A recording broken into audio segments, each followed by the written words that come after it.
baadhi ya vyama vya siasa vilishaanza kujitoa vikisema kwamba sisi hatutaki maridhiano. Kwani wameambiwa wao ndo wanatakiwa waingie kwenye maridhiano?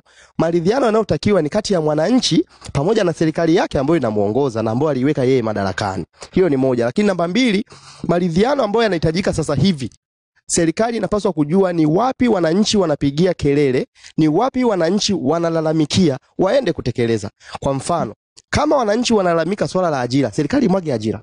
Yao yatakuwa ni maridhiano ambayo ni mepesi kabisa, na kila mwananchi atabadilisha lugha, ataanza kushangilia kile ambacho kimetokea. Kwa hiyo serikali lazima ijue kwamba tunahitaji maridhiano kutokana na changamoto zinazoikabili jamii ya Watanzania, na sio changamoto zinazoikabili jamii ya wanasiasa.